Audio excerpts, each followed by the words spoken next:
Hey everyone, welcome to Boosted Shooter. I'm Brandon, and well, first things first, gotta do our winner of our giveaway for 10,000 subscribers.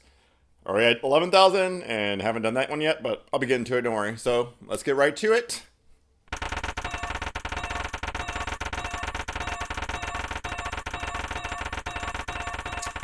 Okay, hurry up. We got some spoilers to get to. Okay, there we go. Joseph Laguerre. Sorry if I mispronounced that. Contact me. I'll try and contact you, and then we'll send out whatever you want from the artist proof cards. Okay, got that done. Now let's get to spoilers. I waited a little bit because I wanted them to reveal some, a good sampling size of the cards, and glad I did because they reveal some good stuff. Well, stuff anyway. Let's go over the mechanics. First, we have the return of cycling. Cycling is basically if you have the card in your hand, you can, I think it's only pay 2. I'm not sure if they're going to do different, but I think they have like cycling lands, which are basically they come and play tapped. They're dual lands, and they also have the subtypes of whatever dual land they are, so like island and mountain or something like that. And they have a cycling cost of 2. Discard it, draw a card. So if you're pulling land late game, you have those. Pretty nice. I like that mechanic. It's really good in limited, so I'm gonna like that. We have Embalm, which is kind of like flashback for creatures almost. Basically, if a creature has Embalm, when it dies, it goes to the graveyard, and while it's in there, you can pay the Embalm cost. So I think there's a 2/2 for 1 and a white, and its Embalm cost is 2 and a white. So if it's in the graveyard, you pay 2 and a white, and then you exile it, but then you make a copy of it that's a token that's also a zombie and has all its same stats and abilities. It goes into play, and it's basically like a mummy version of it. So that's cool. It can only be at sorcery speed, so it's a little slow. If it's instant, probably broken.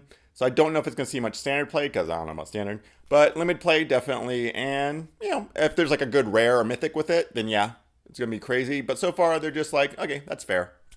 All right, then we have Aftermath. Basically, this is the split cards you saw, where it's like one half is a regular card, and then you turn it sideways, and there's another card. Both very tiny, both just not very nice looking. I'm sorry, I just don't like the design of it. It's a cool idea, and I like the effect. So basically, there's Rags to Riches, which is a black spell that is 2 black, and it's all creature gets -2/-2 until end of turn. Sorcery speed, okay, you do that, you wipe the board. Or, something like that. Then it goes to graveyard, you turn it sideways, and now you can play the Aftermath spell, which is a blue spell called Riches, which is 5 blue, and each opponent chooses a creature that they control, and you gain control of it. So it's like 2 spells on 1 card, just like kind of like a split card, but you can use it early and then later on in the game. Very cool. Love that idea. Just don't like the design of it. And there's Exert. This is basically when a creature attacks, if it has Exert, you can exert it, which is it doesn't untap during its next untap step, and then you get a special effect. So there's Combat Celebrant, I think that's what it's called. 2 and a red for a 4/1. But whenever it attacks, if it hasn't been exerted, you can exert it. And then after this combat, you can untap all your creatures, and there's an additional combat step. Exerts, it's okay. It just seems very blah. I don't know. Kind of wish they could do something a little better. So this set I thought was going to be like super complicated because I saw like a graveyard theme going on, and cycling was back. So I was like, oh, are people going to... But it's very straightforward. Like, I like that. It's very good for limited. Eases new players in. It's kind of refreshing for older players. Just like, oh, okay, I don't have to think about like energy tokens and stuff like that. So I'm liking it so far. There's also like a -1/-1 counters sub theme, which is kind of cool, like that. Okay, let's talk about the gods. We got 2 of them so far. Red one, Hazaret the Fervent. Okay. He's 3 in red for a 5/4 indestructible with haste, but he can't attack unless you have 1 or fewer cards in your hand, and then 2 in a red, discard a card, do damage, 2 damage to target opponent. This is very red. This is very baseline red. Haste, discarding card to do damage. 4 mana for a 5/4 indestructible. That's nice, but the clause that you have to have 1 or fewer, that kind of sucks. But the fact that he can pitch cards to do damage, but only to opponents, I feel like he's not very pushed. He's very red. So, great and limited, I'm sure. Then you have the blue one, Kefnit the Careful, which is 2 in a blue for 5/5 flying indestructible. Can't attack unless you have 7 or more cards in your hand, and pay 3 in a blue to draw a card and return a land you control to its owner's hand. Oh, this one's a lot harder, I feel like. I like that he's only 3 mana, 5/5 indestructible, flying. Very good. Very blue. And also 3 and a blue to draw a card and return a land in your hand. That's very blue too. But you have to have 7 or more cards in your hand. That's... yeah, so like you're just keeping cards in your hand and not play so you can attack or block with him. I don't like that.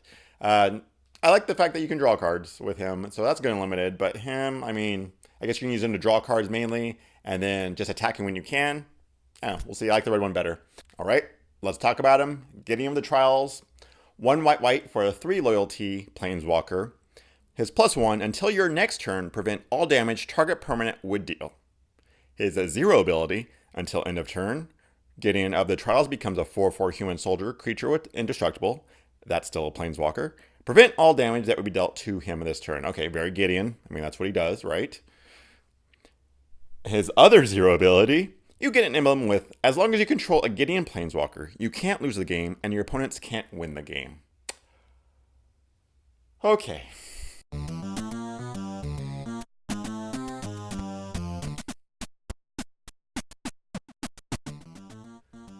A 3 mana planeswalker and you just can't lose the game on his first ability? That's what? What? What?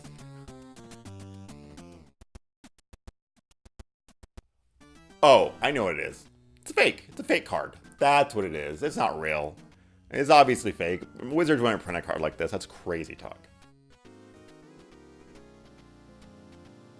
Oh, no. It's on the official site, so this is real. A 3 mana planeswalker, and you just can't lose the game. What?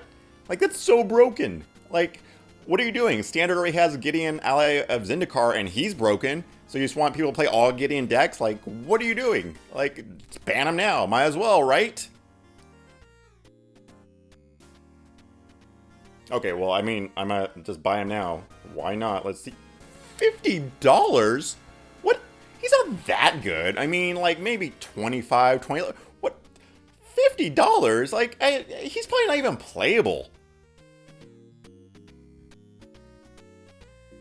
I mean, it's our own fault, right? We asked for answers. They gave us the ultimate answer. You just can't lose the game. I mean, whatever. Who cares? Might as well just go play Pokemon now, because Magic's dead. Way to go, Wizards. You killed it.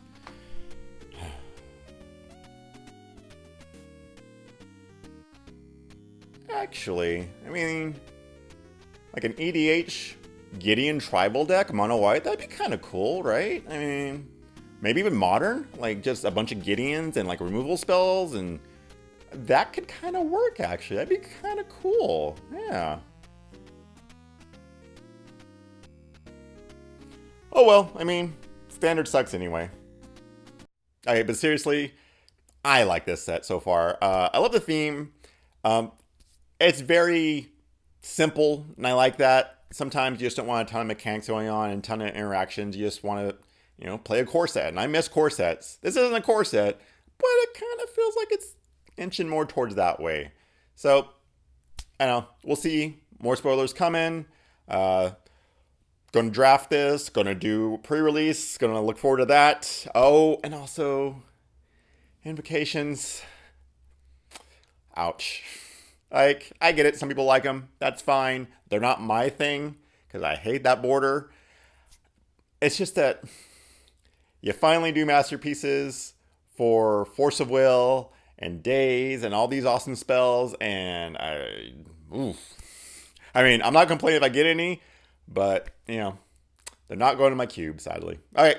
Anyway, if you want to follow me on Twitter, booster_tutor, and see you next draft.